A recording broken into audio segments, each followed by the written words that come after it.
श्री शक्ति नम। ओम श्री शक्ति नम। ओम श्री शक्ति नमः। ब्राह्मणों के जीविकोपयोगी कर्म और उनका महत्व तथा गौओं की महिमा और गोदान का फल। नारद जी ने पूछा, प्रभु उत्तम ब्राह्मणों की पूजा करके तो सब लोग श्रेष्ठ गति प्राप्त करते हैं, किंतु उन्हें कष्ट पहुंचाते उनकी क्या गति होती है। ब्रह्मा जी बोले, सुधा से संतक हुए उत्तम ब्राह्मणों को जो लोग अपनी शक्ति के अनुसार भक्ति पूर्वक सत्कार नहीं करते वे नरक में पड़ते हैं। जो क्रोध पूर्वक कठोर शब्दों में ब्राह्मण की निंदा करके उसे द्वार से हटा देते हैं वे अत्यंत घोर मार और एवं क्रस नरक में पड़ते हैं तथा नरक से निकलने पर कीड़े होते हैं। उससे छूटने पर चांडाल योनि में जन्म लेते हैं। फिर रोगी एवं दरिद्र होकर भूख से पीड़ित होते हैं। अत भूख से पीड़ित हो घर पर आए हुए ब्राह्मण का कभी अपमान नहीं करना चाहिए, जो देवता अग्नि और ब्राह्मण के लिए के लिए नहीं दूंगा ऐसा वचन कहता है। बाबा नीचे की योनि में जन्म लेकर अंत में चांडाल होता है, जो लाट उठाकर ब्राह्मण को पिता माता और गुरु को मार उसका और नरक में निश्चित है, वहां से कभी उसका उद्धार नहीं होता। यदि पुण्यवत जन्म हो भी जाए तो वह वह पंगु होता है, साथ ही अत्यंत दिन विषाद ग्रस्त और दुख शोक से पीड़ित रहता है। इस प्रकार 3 जन्मों तक कष्ट भोगने के बाद ही उसका उद्धार होता है। जो पुरुष मुक्कों तमाशों और किलों से ब्राह्मणों को मारता है वह एक कल्प तापन और रौलो नामक घोर नरक में निवास करता है और पुनः जन्म लेने पर कुत्ता होता है। उसके बाद चांडाल योनि में जन्म लेकर दैत्य और उंदर शूल से पीड़ित होता है। माता पिता ब्राह्मण स्नातक तपस्वी और गुरुजनों को क्रोध पूर्वक मारकर मनुष्य मनुष्य देह काल तक कुंभी पाक नरक में पड़ा रहता है। इसके बाद वह कीट योनि में जन्म लेता है। बेटा नारद जो ब्राह्मणों के विरुद्ध कठोर वचन बोलता है, उसके उसके शरीर में 8 प्रकार की कोड़ होती हैं, खुजली, डांट, मंडल, शकता, छुट्टी, सफेदी, सीदम, सेहुआ, काली कोड़, सफेद कोड़ और तरुण कुष्ठ। इनमें काली कोड़, सफेद कोड़ और अत्यंत दारुण तरुण कुष्ठ ये 3 महाकुष्ठ माने गए हैं, जो जानबूझकर महापातक में प्रकट होते हैं अथवा महापातक की पुरुषों का संग करते हैं अथवा अथवा अपी अति अति अति अति पाठक का आश्रय करते हैं। उनके शरीर में ये 3 प्रकार के कुष्ठ होते हैं। संसर्ग अथवा परस्पर संपन्न होने से मनुष्यों में इस रोग का संक्रमण होता है। इसीलिए विवेकी पुरुष कोढ़ी से दूरी रहे उसका स्पर्श हो जाने पर तुरंत स्नान कर ले। पतित कोढ़ी सांडाल को गोपक्षी कुत्ता राजस्व वाला स्त्री और बिल का स्पर्श हो जाने पर तत्काल स्नान करता है। जो ब्राह्मण की न्यायोपार्जित जीविका तथा तथा उसके धन का अपहरण करते हुए अक्षय नरक में पड़ते हैं। जो शुगलखोर मनुष्य ब्राह्मणों को सिर ढूंढा करता है उसे देखकर या स्पर्श करके वस्त्र से जल में गोता लगाना चाहिए। ब्राह्मण के धन का यदि कोई प्रेम से उपभोग कर ले तो भी वह उसकी 7 पीढ़ियों तक जला डालता है, और जो पराक्रम पूर्वक छीन कर उसका उपभोग करता है वह तो 10 पीढ़ी और 10 पीढ़ी पीछे तक पुरुषों को नष्ट करता है। विष को नहीं कहते, ब्राह्मण का धन ही विष कहलाता है। विष तो केवल उसके खाने वाले कोई मारता है, किंतु ब्राह्मण का धन पुत्र पौत्रों का भी नाश कर डालता है। जो मोहवश माता ब्राह्मणी अथवा गुरु की सृष्टि के साथ समागम करता है वह घोर गौरव नरक करता है, वहां से पुनः मनुष्य योनि में आना कठिन होता है। नारद जी ने पूछा, पिताजी ब्राह्मणों की हत्या से बराबरी पाप लगता है अथवा किसमें कुछ अधिक या कम भी यदि नैयूनाधिक होता है तो क्यों इसको यथार्थ रूप से बताइए। ब्रह्मा जी ने कहा, बेटा ब्रह्म हत्या का जो पाप बताया गया वह किसी भी ब्राह्मण का वध करने पर अवश्य लागू होता है। ब्रह्म हत्यारा घोर नरक में पड़ता है। इस विषय में कुछ और भी कहना है उसे सुनो। वेद शास्त्रों के ज्ञाता जितेंद्रिय एवं छोटे ब्राह्मण की हत्या करने पर करोड़ों ब्राह्मणों के वध का दोष लगता है। तो शैव तथा वैष्णव ब्राह्मणों को मारने पर उससे भी 10 गुना अधिक पाप होता है। अपने वंश के ब्राह्मण का वध करने पर तो कभी नरक से उद्धार होता ही नहीं। इन वेदों के ज्ञाता इस शास्त्र की हत्या करने पर जो पाप लगने की कोई सीमा ही नहीं है। श्रोत्रिय सदाचारी तथा तिथि स्नान और वेद मंत्र से पवित्र ब्राह्मण के वर्ष से होने वाले पाप का भी कभी अंत नहीं होता। यदि किसी के द्वारा अपनी बुराई होने पर ब्राह्मण स्वयं भी शोकवश प्राण त्याग दे तो वह बुराई करने वाला मनुष्य ब्रह्म हत्यारा ही समझा जाता है। कठोर वचनों और कठोर बर्तावों से पीड़ित एवं ताड़ित हुआ ब्राह्मण जिस अत्याचारी मनुष्य का नाम ले लेकर अपने प्राण त्यागता उसे सभी ऋषि मुनि देवता और ब्रह्म बेटाओं ने ब्रह्म हत्यारा बताया। ऐसी हत्या का पाप उस देश के निवासियों तथा राजा को लगता है। अतः वे ब्रह्म हत्या का पाप करके अपने पितरों से नरक में पकाए जाते हैं। जाटा पुरुष उस पुरुष को चाहिए कि वह मरण पर्यंत उपवास अनशन करने वाले ब्राह्मण को मनाए, उसे प्रसन्न करके अनशन तोड़ने का प्रयत्न करे। यदि किसी निर्दोष पुरुष को निमित्त बनाकर कोई ब्राह्मण अपने प्राण त्यागता है तो वह स्वयं ही ब्रह्म हत्या के घोर पाप का भागी होता है। जिसका नाम लेकर मरता है वह नहीं जो अधम ब्राह्मण अपने कुटुंब कुटुंब करता है उसको भी पाप लगता है। यदि कोई आतताई ब्राह्मण युद्ध के लिए अपने पास आ रहा हो और प्राण लेने की चेष्टा करता हो तो उसे अवश्य मार डाले, इससे वह ब्रह्म हत्या का भागी नहीं होता। जो घर में यदि कोई आतताई ब्राह्मण युद्ध के लिए अपने पास आ रहा हो और प्राण लेने की चेष्टा करता हो तो उसे अवश्य मार डाले, इससे वह ब्रह्म हत्या का भागी नहीं होता। जो घर में आग लगाता है, दूसरों को जहर देता है, धन चुरा लेता है, छोटे हुए को मार डालता है तथा खेत और स्त्री का अपहरण करता है, ये से आतताई माने गए हैं। संसार में ब्राह्मण के समान दूसरा कोई पूजनीय नहीं है, वह जगत का गुरु है। ब्राह्मण को मानने पर जो पाप है उससे बढ़कर दूसरा कोई पाप है ही नहीं। नारद जी ने पूछा, सुर से दूर रहने वाले द्विजों को किस प्रति का आश्रय लेकर जीवन निर्वाह करना चाहिए, इसका यथावत वर्णन कीजिए। ब्रह्मा जी ने कहा, बेटा बिना मांगे मिली हुई भिक्षा उत्तम वृत्ति बताई गई है। उस वृत्ति उससे भी उत्तम है। वह सब प्रकार की वृत्तियों में श्रेष्ठ और कल्याणकारिणी है। श्रेष्ठ मुनिगण उच्च वृत्ति का आश्रय लेकर ब्रह्म पद को प्राप्त होते हैं। यज्ञ में आए हुए ब्राह्मणों को यज्ञ की समाप्ति हो जाने पर यजमान से जो दक्षिणा प्राप्त होती है वह उसके लिए ये ग्राह बढ़ती है। द्विजों को पढ़ाकर या यज्ञ कराकर उसकी दक्षिणा लेनी चाहिए। पठन पाठन तथा उत्तम मांगलिक शुभ कर्म करके भी उन्हें ग्रहण करनी चाहिए। नारद जी ने पूछा, सुश्रेष्ठ पाप से दूर रहने वाले द्विज को किस वृत्ति का आश्रय लेकर जीवन निर्वाह करना चाहिए, इसका यथावत वर्णन कीजिए।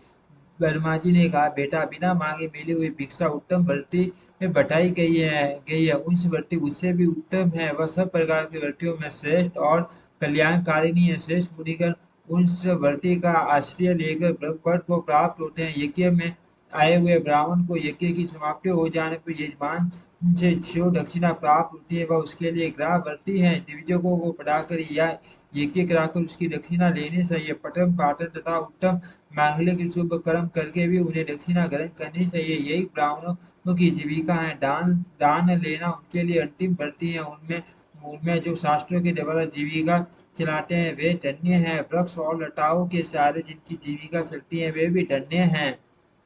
ब्राह्मणों से वृत्ति के अभाव में ब्राह्मणों को सत्यवृत्ति से जीवन निर्वाह करना चाहिए। उस अवस्था में न्याय युक्त युद्ध का अवसर उपस्थित होने पर युद्ध करना उनका कर्तव्य है। उन्हें उत्तम वीर व्रत का आसन करना चाहिए। ब्राह्मण सत्यवृत्ति के द्वारा राजा से जो धन प्राप्त करता है वह श्राद्ध और यज्ञ आदि में दान के लिए पवित्र माना गया है। उस ब्राह्मण को सदा पाप से दूर रहकर वेद और भेद दोनों का अभ्यास करना चाहिए। जो ब्राह्मण न्यायोचित युद्ध में सम्मिलित होकर संग्राम में शत्रु का सामना करते हुए मारे जाते हुए वेद व्यक्तियों के लिए भी दुर्लभ परम पद को प्राप्त होते हैं। धर्म युद्ध का जो पवित्र बर्ताव है उसका यथावत वर्णन सुनो। धर्म युद्ध करने वाले योद्धा सामने लड़ते हैं, कभी कायरता नहीं दिखाता तथा जो पीठ दिखा चुका हो, जिसके पास कोई हथियार न हो और जो युद्ध भूमि से भागा जा रहा हो, ऐसे शत्रु पीछे की ओर से प्राण नहीं करते। जो दुराचारी सैनिक विजय की इच्छा से डरपोक युद्ध से विमुख पतित मूर्छित असत शूद्र स्तुति प्रिय और शरणागत शत्रु को युद्ध में मार डालते हैं वे नरक में पड़ते हैं। यह सत्य प्रतिशालाशाली पुरुषों द्वारा प्रशंसित है। इसका आशय लेकर समझ सत्य सर्वलोक को प्राप्त करते हैं। धर्म युद्ध में शत्रु का सामना करते हुए मृत्यु को प्राप्त होना सत्य के लिए शुभ है। वह पवित्र होकर सब पापों से मुक्त हो जाता है और एक कल्प तक स्वर्गलोक में निवास करता है। उसके बाद सार्वभौम राजा होता है। उसे सब प्रकार के भोग प्राप्त होते हैं। उसका शरीर निरोग और कामदेव के समान सुंदर होता है। उसके उसके पुत्र धनशील, सुंदर, समृद्धिशाली और पिता की रीति के अनुकूल चलने वाले होते हैं।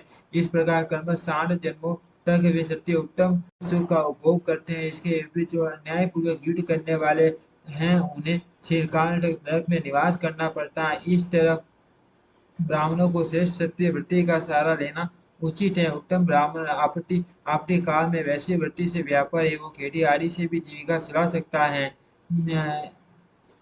परंतु उसे उसे चाहिए कि वह दूसरों के द्वारा खेती और व्यापार काम कराए। स्वयं ब्राह्मणोचित कर्म का त्याग न करे। वैश्य वृत्ति का आश्रय लेकर यदि ब्राह्मण झूठ बोले या किसी वस्तु की बहुत बढ़ा चढ़ाकर प्रशंसा करे तो लोगों को ठगने के कारण वह दुर्गति को प्राप्त होता है। भीगे हुए डरबे के व्यापार से बचा रहकर ब्राह्मण कल्याण का भागी होता है। टोल में कभी असत्यपूर्ण बर्ताव नहीं करना चाहिए, क्योंकि तुला तुला धर्म पर डरी प्रतिष्ठित है। जो तराजू पर तोलते समय छल करता है वह नरक में पड़ता है। जो द्रव्य तराजू पर चढ़ाए बिना ही बेचा जाता है उसमें भी झूठ कपट का त्याग कर देना चाहिए। इस प्रकार मिथ्या बर्ताव नहीं करना चाहिए, क्योंकि मिथ्या व्यवहार से पाप की उत्पत्ति होती है। सत्य से बढ़कर धर्म और झूठ से बढ़कर दूसरा कोई नहीं है। अर्थ सब कार्य में सत्य को ही श्रेष्ठ माना गया है। यदि एक में यज्ञों का पुण्य हो और ऋषि और सत्य को तराजू पर रखकर तोला जाए तो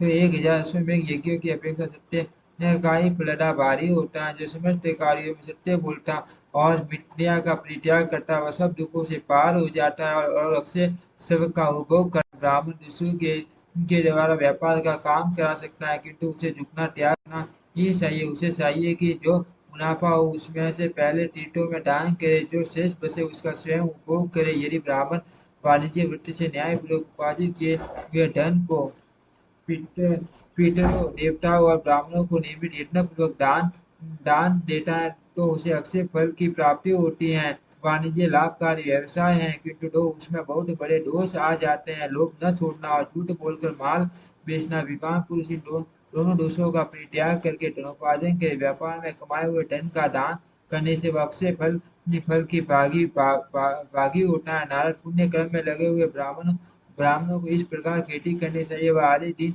दोपहर तक 4 बैलों को ढल में जोते। चार के अभाव में 3 बैलों को भी जोता जा सकता है। बैलों से इतना काम न ले कि उन्हें दिन भर विश्राम करने का मौका ही न मिले। प्रतिदिन बैलों को छोर और ब्याग आदि से रहित स्थान में जहाँ की घास कटी न गई हो ले जाकर चराए। उन्हें यथेष्ट घास खाने को दे और स्वयं उपस्थित रहकर उनके खाने पीने की व्यवस्था करे। उनके उनके रहने के लिए गौशाला बनवावे, जहाँ किसी प्रकार की उपद्रव न हो। उसे गोबर मूत्र और बिखरी हुई घास आदि हटाकर गौशाला को सदा साफ रखे। गौ संपूर्ण देवताओं का निवास स्थान है, तो वहाँ कूड़ा नहीं फेंकना चाहिए। विवाह पुरुष को उचित है कि वह अपने शयन गृह के समान गौशाला को साफ रखे, उसकी परस को समतल बनाए तथा यत्नपूर्वक ऐसी व्यवस्था करे जिससे वहाँ सर्दी हवा और धूल धड़क से बचाव हो।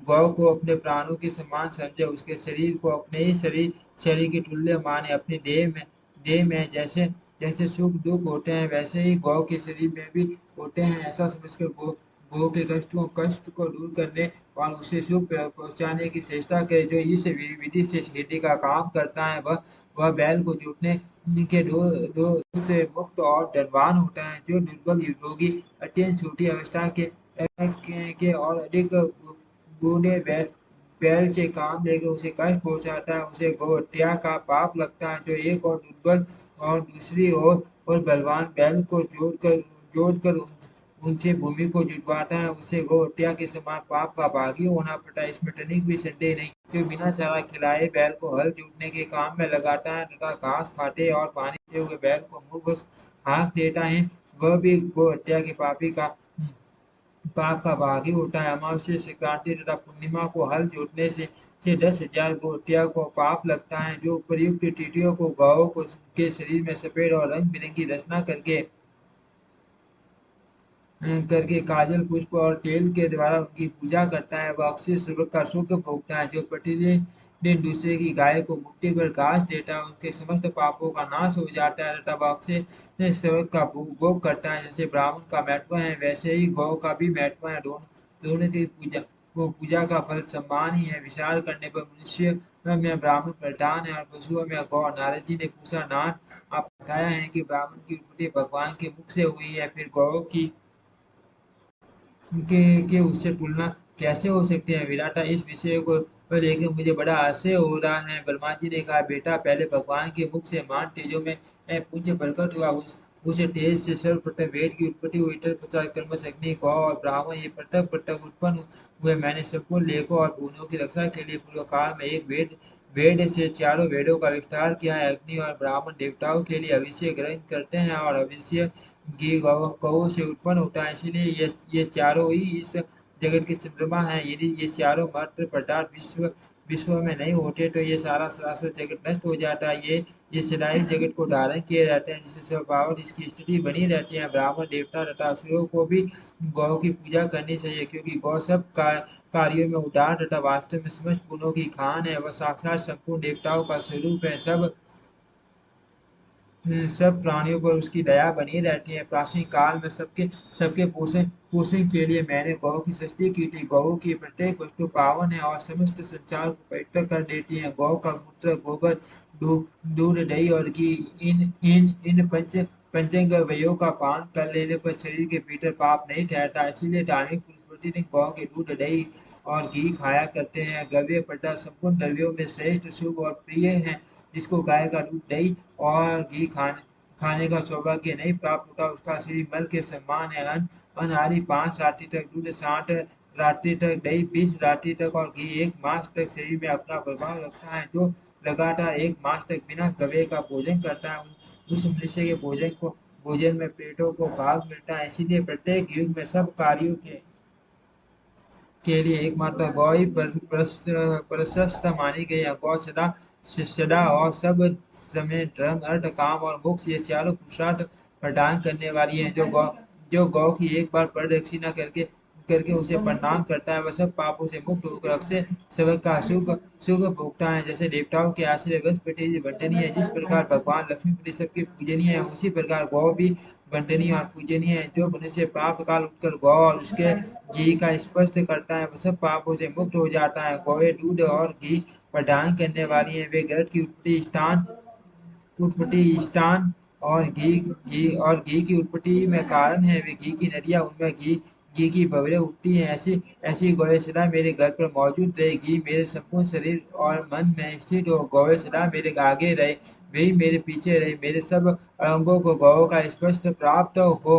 मैं गौओं के बीच में निवास करूं। इस मंत्रों को प्रतिदिन संध्या और सवेरे के समय शुद्ध भाव से आचमन करके करके जपना चाहिए। ऐसा करने से करने से उसके सब पापों का क्षय हो जाता रहता। वह स्वर्गलोक में पूजित होता है। जैसे गौ आदरणीय है, वैसे ही ब्राह्मण है, वैसे भगवान श्री विष्णु, जैसे भगवान श्री विष्णु है, वैसे ही श्री गंगा जी भी हैं। ये सभी धर्म के साक्षात स्वरूप माने गए हैं। गौवे मनुष्य गौवे गौवे मनुष्य गौवे गौवे मनुष्यों की बंधु हैं और मनुष्य गौवे के बंधु हैं। जिस घर में गौ गौ नहीं है, वह बंधु रहित ग्रह है।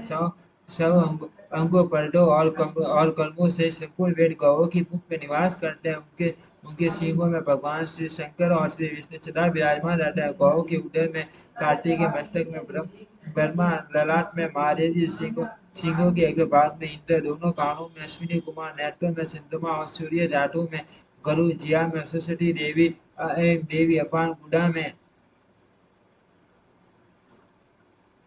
संपूर्ण तीर्थ, उत्तर स्थान में गंगा जी, रोम कूपों में ऋषि ऋषि मुख और पृष्ठ भाग में यमराज, दक्षिण पार्श्व में वरुण और कुमेर वाम पार्श्व में तेजस्वी और महाबली यक्ष, मुख के भीतर गंडव, नासिका के अग्र भाग में सर्प, फूलों के पिछले भाग में अप्सराएं, गोबर में लक्ष्मी, गोमूत्र में पार्वती, चरणों के अग्र भाग में आकाश से सारे देवता, रंबाने की आवाज में प्रजापति और ठनों में भरे हुए चारों समुद्र निवास करते हैं, जो प्रतिदिन स्नान करके गौ का स्पर्श करता है वह मनुष्य सब प्रकार के स्थूल पापों से भी मुक्त हो जाता है। जो गौ के कुएं से उड़ी हुई दूध को सिर पर धारण करता है, वह मानव तीर्थ के जल में स्नान कर लेता है और सब पापों से छुटकारा पा जाता है।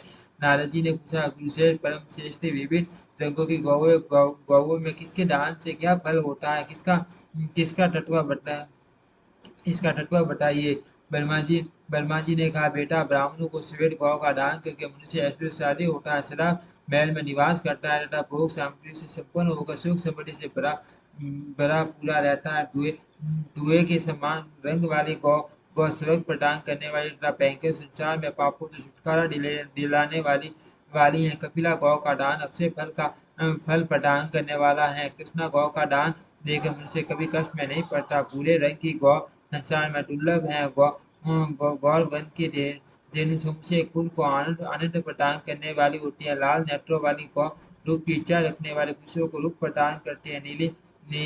नीली गौ धनाभी राशि पुरुष की कामना पूर्ण करती है। एक ही कपिला गौ का दान करके मनुष्य सारे पापों से मुक्त हो जाता है। बचपन, जवानी और बुढ़ापे में जो पाप किया गया है, क्रिया से, वचन से या मन से भी जो पाप बन गए हैं, उन सब का कपिला गौ के दान से क्षय हो जाता है और दाता पुरुष विष्णु रूप होकर वैकुंठ में निवास करता है। जो 10 गौएं दान करता है तथा जो जो पहाड़ टूटने में समर्थ एक ही बैल प्रदान करता है, उन दोनों का फल ब्रह्मा जी ने सम्मानी बतलाया है। जो पुत्र पितरों के उद्देश्य से सांड छोड़ता है, उसके पितर अपनी इच्छा के अनुसार विष्णुलोक में सम्मानित होते हैं।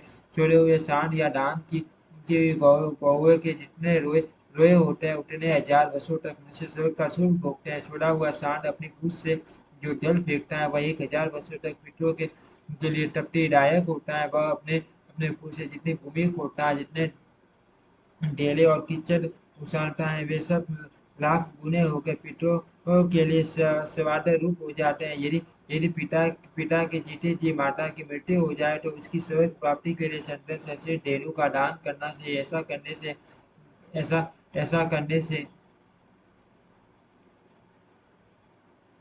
ऐसा करने से दाता पितरों के तन से मुक्त हो जाता है तथा भगवान श्री विष्णु विष्णु की पार्टी पूजित होकर अक्षय स्वर्ग को प्राप्त करता है। सब प्रकार के शुभ लक्षणों से युक्त प्रतिवर्ष बच्चा देने वाली नई दुधार गाय पृथ्वी के समान माने गए। उसके दान से भूमि दान के समान फल होता है। उसे उसे दान करने वाला मनुष्य इंद्र के तुल्य होता है और अपनी 100 पीढ़ियों का उद्धार कर देता है। जो गौ का हरण करके उसके उसके बछड़े की मृत्यु का कारण बनता है, वह माँ पल्ले पर्यंत कीड़ों से भरे हुए कुएं में पड़ा रहता है। गौ का वध करके मनुष्य अपने पितरों के साथ घोर नरक में पड़ता है तथा उठते नहीं समय तक अपने पाप का दंड भोगता रहता है। जो इस पवित्र कथा को एक बार भी दूसरों को सुनाता है, उसके सब पापों का नाश हो जाता है तथा वह देवताओं के साथ आनंद का उपभोग करता है। जो इस परम परम पुण्य प्रसंग का श्रवण करता है, वह 7 जन्मों के पापों से तत्काल मुक्त हो जाता है। ओम श्री शक्ति नमः। ओम श्री शक्ति नमः। ओम श्री शक्ति नमः। ओम श्री शक्ति